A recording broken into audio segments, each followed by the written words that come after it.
Hello दोस्तों, नमस्कार। स्वागत है आप सभी का आपके अपने परिवार द एडुमिरर के ऑनलाइन प्लेटफॉर्म पर। मैं अजय आदित्य सर आपका स्वागत और अभिनंदन करता हूं। दोस्तों, आज हम लोग सेट नंबर 11 देखेंगे। यह अति महत्वपूर्ण प्रश्नों की जो श्रृंखला चलाई जा रही है, उत्तर प्रदेश पीसीएस 2022 की प्रारंभिक परीक्षा के दृष्टिगत देखते हुए ही यह क्वेश्चन तैयार किए जाते हैं। बाकी के अन्य एग्जाम्स में भी यह अति महत्वपूर्ण साबित हो सकते हैं। यह समान रूप से उपयोगी साबित हो सकते हैं। अगर आप किसी भी प्रतियोगी परीक्षा की तैयारी करते हैं तो उसके लिए यह जीके जीएस के पॉइंट में बेहद इंपॉर्टेंट रोल प्ले करने वाले क्वेश्चंस हैं। तो जिसमें आज का जो क्वेश्चन होगा, पहला क्वेश्चन होगा आपके समक्ष कि पारिस्थितिकी तंत्र के जनक हैं। दोस्तों, पारिस्थितिकी तंत्र के जनक कौन हैं? पारिस्थितिकी की अगर बात किया जाए, जिसे इंग्लिश में कहते हैं इकोलॉजी, ठीक है, इसे इंग्लिश में कहते हैं इकोलॉजी के जन्मदाता कौन है? ठीक है, इकोलॉजी। तो दोस्तों, ये देखेंगे आप अर्नेस्ट हैकेल, चार्ल्स डार्विन या ई वार्विंग या चार्ल्स हिल्टन। दोस्तों, पारिस्थितिकी तंत्र के जनक की अगर बात किया जाए तो अर्नेस्ट हैकेल होंगे। ठीक है, कौन? Ernst Haeckel. Option number A बनेगा। हाँ, यहाँ ध्यान देने वाली बात यह होगी दोस्तों, अगर पूछता है कि पारिस्थितिकी तंत्र शब्द, ठीक है, ये तो इकोलॉजी हो गया, यानी कि पारिस्थितिकी, ठीक है। और एक शब्द यहाँ पे देखने को मिल सकता है आपको, इकोसिस्टम। ठीक है, क्या होता है? इकोसिस्टम।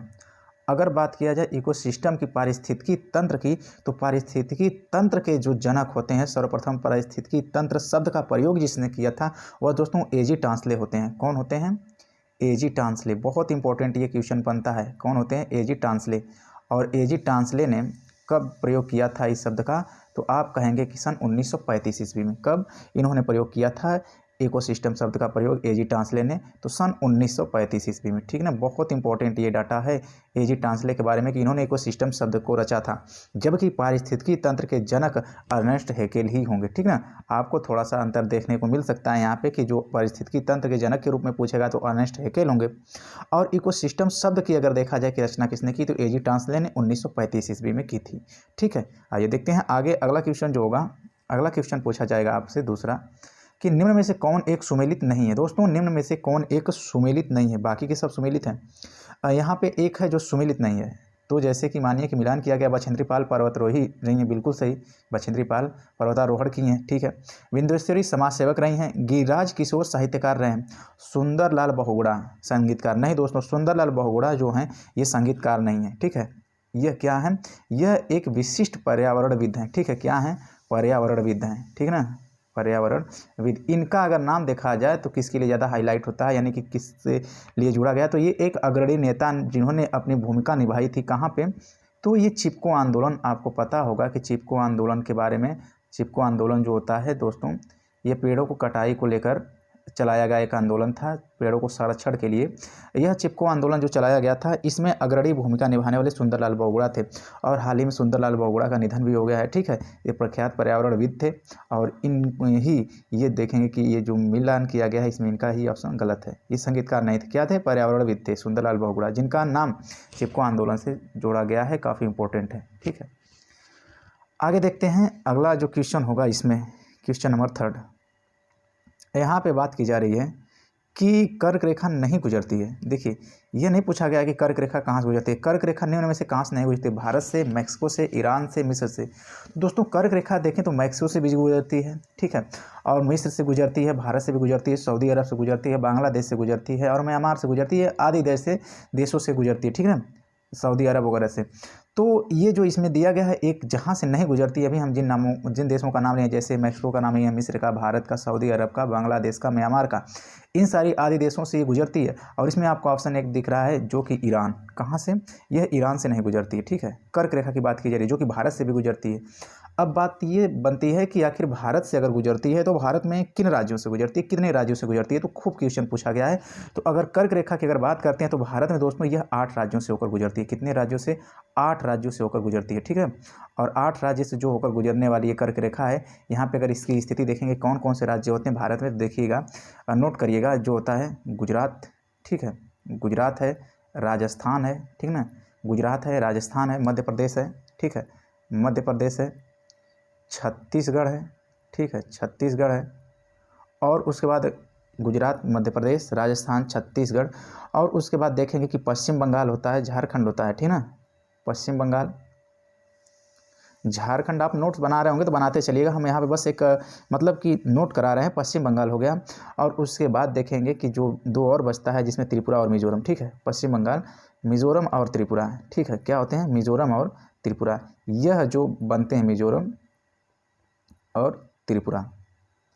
कहने का मतलब यह है कि ओवरऑल अगर देखें तो यह कर्क रेखा जो नहीं गुजरती है क्वेश्चन के अकॉर्डिंग, तो ईरान से नहीं गुजरती है, बाकी गुजरने वाले तो ढेर सारे देश है। जैसे हमने अभी नाम भी लिया है, मिस्र का, भारत का, मैक्सिको का, और उसके बाद बांग्लादेश का, सऊदी अरब का, म्यांमार का। भारत में कितने राज्यों से होकर गुजरती है ये कर्क रेखा? तो 8 राज्यों से होकर गुजरती है। गुजरात से, राजस्थान से, मध्य प्रदेश, छत्तीसगढ़, पश्चिम बंगाल, मिजोरम, त्रिपुरा, है ना, यहाँ से ये होकर गुजरती है। और उसके बाद यहाँ पे आपको ऑप्शन जो बनेगा क्वेश्चन के अकॉर्डिंग ऑप्शन नंबर सी। आगे देखते हैं अगले क्वेश्चन की तरफ। क्वेश्चन नंबर जो होगा आपका अगला 4th, संसार की सबसे बड़ा मरुस्थल क्या है? ठीक है दोस्तों, अगर आप चैनल को सब्सक्राइब नहीं किए हैं तो कर लीजिएगा। बहुत ही जल्द हम लोग इंडियन पॉलिटी को लाइव सेशन के साथ जोड़ने की कोशिश की जा रही है, इसलिए इंडियन पॉलिटी को रोका गया है। नहीं तो जब इंडियन पॉलिटी की हम लोग सीरीज को जब चलाया जाएगा, उसकी जब हम लोग प्रैक्टिस किया जाएगा तो लाइव किया जाएगा और मज़ा आएगा रात को 10 बजे के टाइम, और इसी वजह से उसे रोका गया है। बहुप्रतीक्षित सीरीज होगी वह, और उसमें हम लोग सिर्फ पॉलिटी ही सॉल्व करेंगे और बहुत इंपॉर्टेंट क्वेश्चन उसमें सॉल्व किया जाएगा। यह आपके सभी प्रतियोगी परीक्षाओं के लिए सीरीज चलाई जा रही है, जहां से जीके जीएस पूछे जाने होते हैं। संसार के सबसे बड़ा मरुस्थल है कालाहारी, गोबी, सहारा मरुस्थल या फिर थार मरुस्थल। तो दोस्तों संसार के सबसे बड़े मरुस्थल की बात की जा रही है, तो देखिए कहाँ का, अफ्रीका महाद्वीप का कौन बनता है? संसार की बात किया गया है, तो जो अफ्रीका महाद्वीप का बनता है ये सहारा मरुस्थल, ठीक है। कौन सा? अफ्रीका महाद्वीप का सहारा मरुस्थल दुनिया का या संसार का सबसे बड़ा मरुस्थल है, तो आपका ऑप्शन नंबर सी बनेगा, ठीक है। ये भी देखेंगे कि जो एशियाई क्षेत्र में गोबी और थार मरुस्थल जो होता है, ये देखेंगे कि भारत में भी है, जिसका क्षेत्र देखेंगे राजस्थान, है ना। तो यह क्वेश्चन के अकॉर्डिंग जो बनता है सहारा बनेगा, क्योंकि ये संसार का सबसे बड़ा मरुस्थल पूछा गया है, ठीक ना। आगे देखते हैं। आगे जो क्वेश्चन बनेगा हम लोग का क्वेश्चन नंबर 5, निम्नलिखित सागरों में से किसमें सर्वाधिक लवणता पाई जाती है? सर्वाधिक लवणता किसमें पाई जाती है? कैस्पियन सागर में, मृत सागर में, भूमध्य सागर में या लाल सागर में? तो दोस्तों यहाँ पे जो क्वेश्चन दिया गया है कि सागरों में से ये जो दिए गए 4 ऑप्शन हैं, इसमें से किसमें सर्वाधिक लवणता पाई जाती है? तो मृत सागर में पाई जाती है, ठीक ना। किस सागर में सर्वाधिक लवणता पाई जाती है? तो वह मृत सागर में पाई जाती है। चलिए देखते हैं आज के अगले क्वेश्चन की। अगला क्वेश्चन जो होगा, कहा जाएगा कि लाला लाजपत राय घातक रूप से घायल हुए थे, ठीक है। देखिए लाला लाजपत राय के देखेंगे कि वो घायल हुए थे, वह किस समय यानी कि हुए थे, तो देखेंगे दोस्तों कि जो रौलेट एक्ट के विरुद्ध प्रदर्शन हो रहा था उसके लिए, या क्रिप्स मिशन के विरुद्ध जो प्रदर्शन हो रहा था उसके लिए, या फिर जलियांवाला बाग हत्याकांड के विरुद्ध जो प्रदर्शन किया जा रहा था उसमें वो बहुत बुरी तरह से घायल हुए थे, है ना। और उसके बाद यार साइमन कमीशन के विरुद्ध। तो दोस्तों यहाँ पे आपको 4 ऑप्शन दिया है, इन 4 ऑप्शन में से ही एक होगा। तो आप अच्छे से जानते हैं कि साइमन कमीशन जो आया था 1919 के रिपोर्टों को मतलब कि आगे देखते हैं 1927 में जब आता है, 1928 में ये जो प्रदर्शन किया जाता है, ये साइमन कमीशन के विरुद्ध जो प्रदर्शन किया गया था, ठीक है। किसके विरुद्ध? साइमन कमीशन के विरुद्ध प्रदर्शन किया गया था, और इसी प्रदर्शन में लाला लाजपत राय घातक रूप से घायल हुए थे। और इस साइमन कमीशन जो विरुद्ध, किसके? साइमन कमीशन के विरुद्ध ये प्रदर्शन जो हो रहा था, क्यों हो रहा था? तो दोस्तों ये जो साइमन कमीशन था, इसमें जितने भी सदस्य थे, 7 सदस्य थे साइमन कमीशन में, ये 7 सदस्य क्या थे? अंग्रेज थे, इसमें कोई भी भारतीय नहीं थे।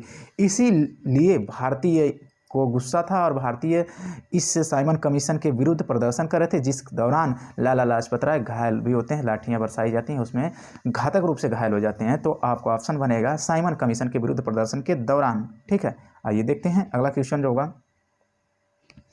अगला क्वेश्चन होगा, विल्हेम रॉन्टेन के आविष्कार किया था, ठीक है। देखिएगा यहाँ पे देखिएगा पूछा गया है, विल्हेल्म रॉन्टेन ने आविष्कार किया था किसका? रेडियो का, एक्सरे का, एक्सरे मशीन का, या विद्युत बल्ब का, या विद्युत मोटर का? तो देखिए दोस्तों विल्हेल्म रॉन्टेन ने आविष्कार किया था ये एक्सरे मशीन का, ठीक है। किसका इन्होंने किया था? विल्हेल्म रॉन्टेन ने विद्युत बल्ब का, सॉरी एक्सरे मशीन का किया था इन्होंने, ठीक है। किसका किया था इन्होंने? एक्सरे मशीन का। विद्युत बल्ब का दोस्तों तो एडिसन ने किया था ना। किसने किया था विद्युत बल्ब का? एडिसन। और देखिए अगर बात कर दी जाती है अगर आपसे कि रेडियो के किसने किया था, तो दोस्तों रेडियो के जानते हैं मार्कोनी ने किया था, ठीक है जी, मार्कोनी ने, ठीक है। और ये मार्कोनी ने कब किया था? तो 1901 ईस्वी में किया था इन्होंने, ठीक है, रेडियो का आविष्कार। अब ये एक्सरे का विल्हेल्म रॉन्टेन ने किया था, विद्युत बल्ब का एडिसन ने किया था, और विद्युत मोटर की बात की जाती है तो किसने किया था? तो जयकॉबी ने किया था। किसने किया था दोस्तों? विद्युत मोटर की अगर बात करें तो जयकॉबी ने किया था।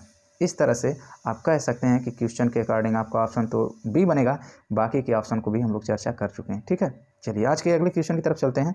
आज का अगला क्वेश्चन होगा क्वेश्चन नंबर 8।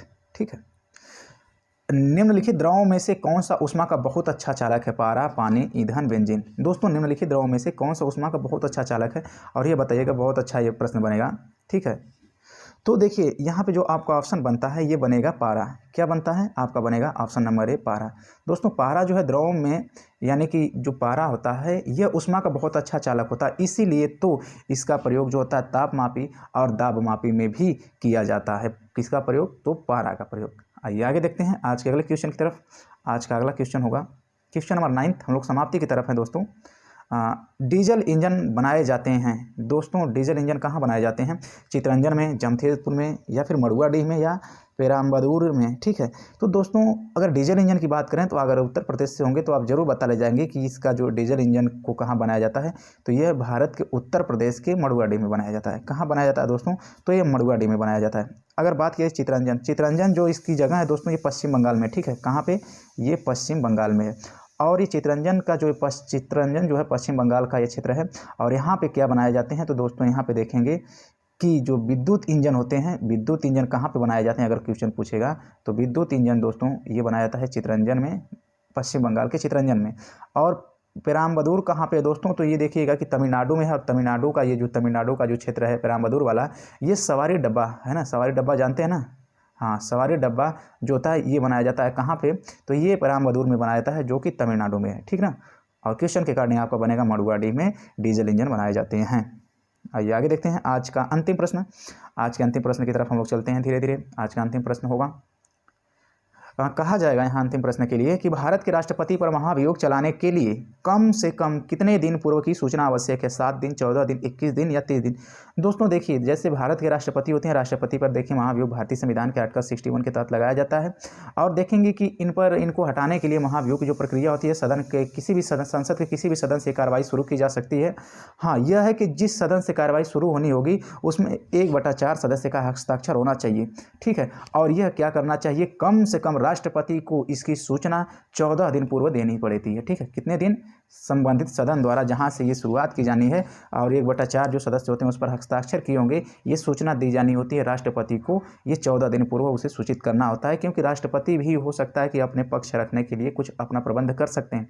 तो इसलिए यहाँ पे राष्ट्रपति को 14 दिन के लिए, यहाँ पे 14 दिन पूर्व ये सूचना दे दी जाती है कि अब आप पे महाभियोग की प्रक्रिया लगाई जाएगी, महाभियोग की प्रक्रिया से अब आपको हटाया जा सकता है।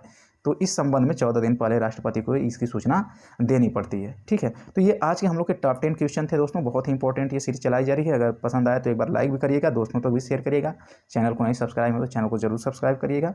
और उसके बाद फिर अगली क्लास में हम लोग मिलेंगे। जुड़ने के लिए धन्यवाद दोस्तों, फिर मिलते हैं। थैंक यू, जय हिंद।